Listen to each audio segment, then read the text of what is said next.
There is greater and greater pleasure in reading this book. The more we read, the more we enjoy it. So we were reading about how fear came into the jungle. And so it is, the story goes, what we read last time was that it was the buffaloes. They came back with the news that in a cave in the jungle sat fear, and that he had no hair and went upon his hind legs. Then we of the jungle followed the herd till we came to that cave, and fear stood at the mouth of that cave, and he was, as the buffaloes had said, hairless, and he walked upon his hind legs. Then when he saw us, he cried out, and his voice filled us with the fear that we have now of that voice when we hear it. And we ran away, tramping upon and tearing each other because we were afraid. That night, so it was told to me, we of the jungle did not lie down together as we used to, according to custom. But each tribe drew off by itself, pig with the pig, deer with the deer, horn with the horn, hoof with the hoof, like keeping to like, and so lay shaking in the jungle with fear. Continuing, only the first of the tigers was not with us, for he was still hidden in the marshes of the north. And when word was brought to him of the thing we had seen in the cave, he said, I'll go to this thing and break his neck. So he ran all the night till he came to the cave.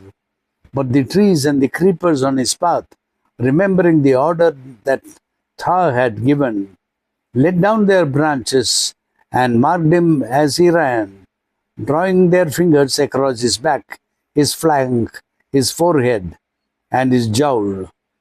Wherever they touched him, there was a mark and a stripe upon his yellow hide, and those stripes do his children wear till this day. When he came to the cave, Fear, the hairless one, put out his hand and called him, the striped one that comes by night. And the first of the tigers was afraid of the hairless one and ran back to the swamps, howling. Mowgli chuckled quietly here, his chin in the water. So loud did he howl that Tha heard him and said, What is this sorrow? And the first of the tigers, lifting up his muzzle to the new-made sky, which is now so old, said, Give me back my power, O Tha. I am made ashamed before all the jungle, and I have run away from a hairless one, and he has called me a shameful name. And why? Asked Tha. Because I am smeared with the mud of the marshes, and the first of the tigers swim, roll on to the wet grass, and if it be the mud, it will all wash away, said Tha. And the first of the tigers swam and rolled upon the grass, till the jungle ran round and round before his eyes. But one little bar upon all his side, not one little bar on all his side was changed. And Tha, watching him, laughed. Then the first of the tigers said, What have I done that this comes to me? And Tha said, You have killed the buck, and you have let death loose in the jungle. And with death has come fear, so that the people of the jungle are afraid one of the other, and you are afraid of the hairless one.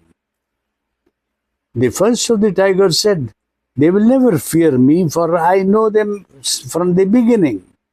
Tha said, Go and see. And the first of the tigers ran to and fro, calling aloud to the deer and the pig and the sambar and the porcupine and all the jungle people, and they all ran away from him, who had been their judge, because they were afraid. Then the first of the tigers came back, and his pride was broken in him, and beating his head upon the ground, he tore up the earth with all his feet, and said, Remember that I was once the master of the jungle. Do not forget me, O Tha. Let my children remember that I was once without shame or fear. And Tha said, This much I will do, because you and I together saw the jungle made. For one night in each year, it shall be as it was before the buck was killed. For you and your children, in that one night, you meet the hairless one, and his name is Man. You shall not be afraid of him, but he shall be afraid of you, as though you were judges of the jungle and masters of all things. Show him mercy in that night of his fear, for you have known what fear is. Then the first of the tigers answered, I am content. But when next he drank, he saw the black stripes upon his flank, and by his side he remembered the name that the hairless one had given him, and he was angry. For a year he lived in the marshes, waiting till Thor should keep his promise. And upon a night when the jackal of the moon stood clear of the jungle, he felt that his night was upon him, and he went to that cave to meet the hairless one.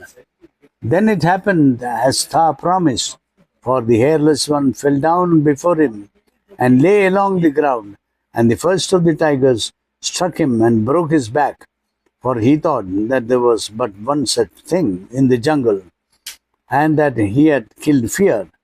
Then, nosing about the kill, he heard Thor coming down from the woods of the north, and presently the voice of the first of the elephants, which is the voice that we hear now.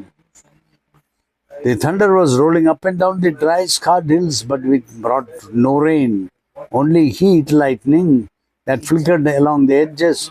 And Hathi went on, that was the voice he heard, and it said, Is this thy mercy? The first of the tigers licked his lips and said, What matter? I have killed Fear. And Thor said, Oh, blind and foolish, you have untied the feet of death, and he will follow your trail till you die. You have brought man to kill. You have taught man to kill. The first of the tigers, standing stiffly to his kill, said, He is as the buck was. There is no fear. Now I will judge the jungle peoples once more. And Thor said, Never again shall the jungle people come to thee. They shall never cross your path, nor sleep near you, nor follow after you, nor browse by your lair. Only fear shall follow you, and with a blow that you cannot see, he shall bid you wait for his pleasure. Sorry. He shall make the ground to open under your feet, and the creeper to twist about your neck, and the tree trunks to grow together about you higher than you can leap. And at the last he shall take your hide away to wrap his cubs when they are cold. You have shown him no mercy, and none will he show you. The first of the tigers was very bold, for his night was still on him, and he said, The promise of Thor is a promise of Thor. He will not take away my night. And Thor said, The one night is yours, as I have said, but there is a price to pay. You have taught man to kill, and he is no slow learner. The first of the tigers said, He is here under my foot, and his back is broken. Let the jungle know I have killed Fear. Then Thor laughed and said, You have killed one of many, and you yourself shall tell the jungle, for your night is ended. So the day came, and from the mouth of the cave went out another hairless one, and he saw the kill in the path, and the first of the tigers above it, and he took a pointed stick. They throw a thing that cuts now, said Iki, rustling down the bank. For Iki was considered uncommonly good eating by the Gonds. They call him the Hugu, for he knew something of the wicked little Gondi axe that whirls across earth clearing like a dragonfly. So it was a pointed stick, such as they put in the foot of a pit trap, said Hathi, and throwing it, He struck the first of the tigers deep in the flank. Thus it happened, as Tha said, for the first of the tigers ran howling up and down the jungle till he tore out the stick, and all the jungle knew that the hairless one could strike from far off, and they feared him more than before. So it came about that the first of the tigers taught the hairless one to kill, and you know what harm that has since done to all our peoples. Through the noose and the pitfall, and the hidden trap and the flying stick, and the stinging fly that comes out of the white smoke, that is the rifle, and the red flower that drives us into the open. Yet for one night in the year, the hairless one fears the tiger, as Tha promised, and never has the tiger given him cause to be less afraid. Where he finds him, there he kills him, remembering how the first of the tigers was made ashamed. For the rest, fear walks up and down the jungle by day and night. Ah, who, said the deer, thinking of what it all meant to them. And only when there is one great fear over all, as there is now, can we of the jungle lay aside our little fears and meet together in one place as we do now. Only when there is one great fear can we set aside our little fears. For one night only does man fear the tiger, said Mowgli. For one night only, said Hathi. But we all jungle know that Sher Khan kills man twice and thrice in a month. Even so, then he springs from behind and turns his head aside as he strikes, for he is full of fear. If man looked at him, he would run. But on this one night, he goes openly down to the village. He walks between the homes and thrusts his head into the doorway, and the men fall on their faces, and there he does his kill, one kill that night. Oh, said Mowgli to himself, rolling over in the water. Now I see why it was that Sher Khan bade me look at him. He got no good of it, for he could not hold his eyes steady, and I certainly did not fall down at his feet. But then, I am not a man, being of the free people. Said Bagheera deep in his furry throat. Does the tiger know his night? Never till the jackal of the moon stands clear of the evening mist. Sometimes it falls in the dry summer, and sometimes in the wet rains.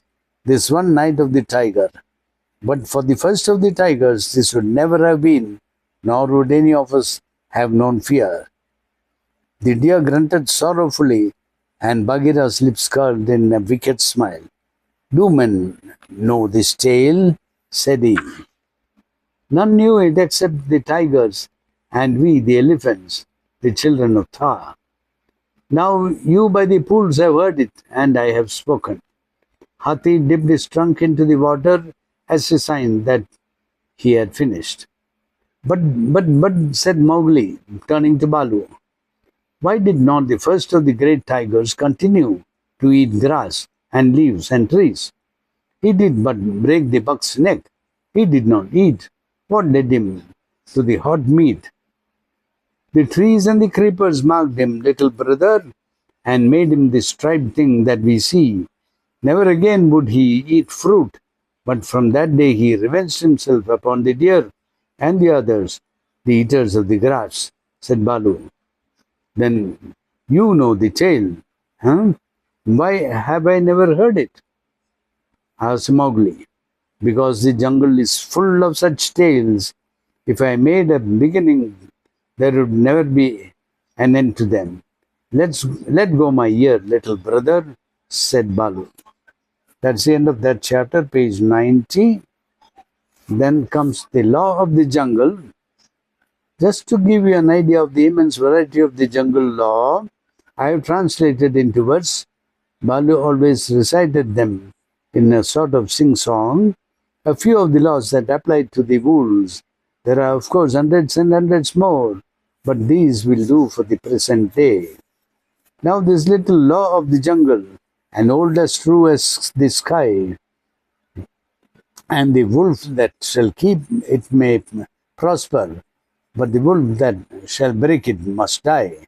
As the creeper that girdles the tree trunk, the law runneth forward and back. For the strength of the pack is the wolf, and the strength of the wolf is the pack. Wash daily, from nose tip to tail tip. Drink deeply, but never too deep. And remember the night is for hunting, and forget not the day is for sleep. That's the beginning of this chapter. Oh, there's a lovely drawing of a jungle. The chapter opens, the heading is Tiger, Tiger, page 95. Now we must go back to the first tale. When Mowgli left the wolf's cave after the fight with the pack at the Council Rock, he went down to the ploughed lands where the villagers lived. But he would not stop there because it was too near to the jungle, and he knew that he had made at least one bad enemy at the council. So he hurried on, keeping to the rough road that ran down the valley and followed it at a steady jog trot for nearly 20 miles, till he came to a country that he did not know. The valley opened out into a great plain, dotted over with rocks and cut up by ravines. At one end stood a little village, and at the other the thick jungle came down in a sweep to the grazing grounds and stopped there as though it had been cut off with a hoe. All over the plain, cattle and buffaloes were grazing, and when the little boys in charge of the herds saw Mowgli, they shouted and ran away, and the yellow pariah dogs that hang about every Indian village barked. Mowgli walked on, for he was feeling hungry, and when he came to the village gate, he saw the big thorn bush that was drawn up before the gate at twilight, pushed to one side. The gate was pushed to one side. He said, for he had come across more than one such barricade in his night rambles after things to eat. So men are afraid of the people of the jungle. Okay. He sat down by the gate, and when a man came out, he stood up and opened his mouth and pointed down it to show that he wanted food. The man stared and ran back up one street of the village, shouting for the priest, who was a big fat man dressed in white, with a red and yellow mark on his forehead. The priest came to the gate, and with him at least 100 people, who stared and talked and shouted and pointed at Mowgli. They have no manners, these menfolk, said Mowgli to himself. Only the grey ape would behave as they do. So he threw back his long hair and frowned at the crowd. What is there to be afraid of? Said the priest. Look at the marks on his arms and legs. They are the bites of wolves. He is but a wolf child, run away from the jungle. Of course, in playing together, the cubs have often ribbed Mowgli harder than they intended, and there were white scars all over his arms and legs. But he would not have been the last person in the world to call these bites, for he knew what real biting meant. Arre, arre, said two of the three women together. To be bitten by wolves? Poor child, he is a handsome boy. He has eyes like red fire. Be my honor, Mesua, he is not unlike the boy that was taken by the tiger. Let me look, said the woman with a heavy copper ring on her wrists and ankles, and she peered at Mowgli under the palm of her hand. Indeed, he is not. He is thinner, but he has the very look of my boy. The priest was a clever man, and he knew that Mesua was wife to the richest villager in the place. So he looked up at the sky for a minute and said solemnly, what the jungle has taken, the jungle has restored. Take the boy into your house. So that was the priest's verdict. Page 98. Oh, what happened? Sorry, I'm fumbling a bit here because the pages are sticking. Take the boy into your house, my sister, and forget not to honor the priest who sees so far into the lives of men. By the bull that brought me, said Mowgli to himself, but all this talking is like another looking over by the pack. Well, if I am a man I must become. The crowd parted as the woman beckoned Mowgli to her hut, where there was a red lacquered bedstead, a great earthen grain chest with curious raised patterns on it, half a dozen copper cooking pots, an image of a Hindu god in a little alcove, and on the wall a real looking glass such as they sell at the country fairs. She gave him a long drink of milk and some bread, and then she laid her hand on his head and looked into his eyes, for she thought that perhaps he might be her real son come back from the jungle, where the tiger had taken him long back. So she said, Natu, oh Natu. Mowgli did not show that he knew the name. Do you not remember the day when I gave you your new shoes? She touched his foot, and it was almost as hard as horn. No, she said sorrowfully, those feet has never worn shoes. But you are very like my Natu, and you shall be my son. Mowgli was uneasy because he had never been under a roof before. But as he looked at the thatch, he saw that he could tear it out any time he wanted to get away, and that the window had no fastenings. What is the good of a man, he said to himself at last, if he does not understand man's talk? Now I am as silly and dumb as a man would be with us in the jungle. I must learn their talk. It was not for him that he had learned. It was for fun that he had learned while he was with the wolves, to imitate the challenge of the bucks in the jungle and the grunt of the little wild pig. So as soon as Mesua pronounced a word, Mowgli would imitate it almost perfectly, and before dark he had learned the names of many things in the hut. There was a difficulty at bedtime because Mowgli would not sleep under anything that looked like a panther trap, as that hut, and when they shut the door, he went through the window. Give him his will, said Mesua's husband. Remember, he can never till now have slept on a bed. If he is indeed sent in the place of our son, he will not run away. So Mowgli stretched himself in some long, clean grass at the edge of the field. But before he had closed his eyes, a soft grey nose poked him under the chin. You, said Grey Brother. He was the eldest of Mother Wolf's cubs. This is a poor reward for following you 20 miles. You smell of wood smoke and cattle altogether, like a man already. Wake, little brother, I bring news. Are all well in the jungle? Said Mowgli, hugging him. All except the wolves that were burned with the red flower. Now listen, Shere Khan has gone away to hunt far off till his coat grows again, for he is badly singed. When he returns, he swears that he will lay your bones in the Vainganga. There are 2 words to that. I also have made a little promise. But news is always good. I am tired tonight, very tired with new things. Grey brothers, but bring me the news always.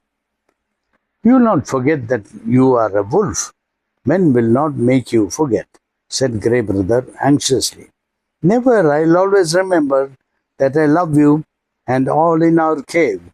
But also I will always remember that I have been cast out of the pack. And that you may be cast out of the pack of another pack.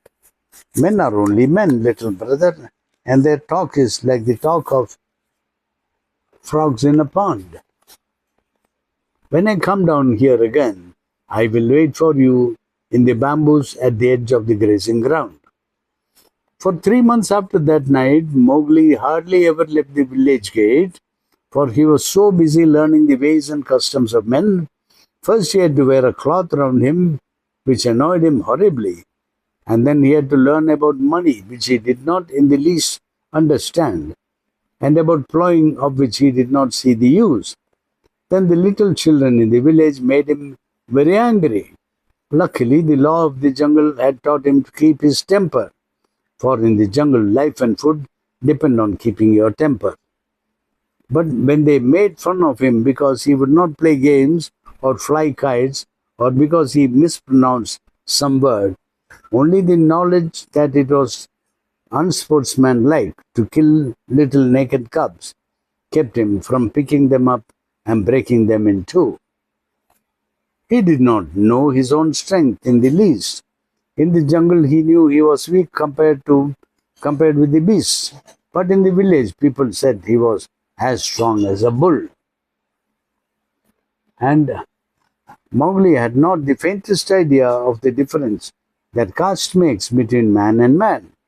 When the potter's donkey slipped in the clay pit, Mowgli laughed it out by the tail, or Mowgli hauled it out by the tail and helped to stack the pods for their journey to the market at Kaniwara. That was very shocking too, for the potter is a low caste man, and his donkey is worse.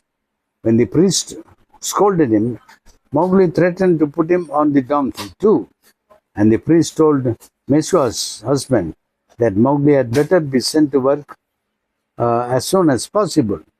And the village headman told Mowgli that he would have to go out with the buffaloes next day, and herd them while they grazed.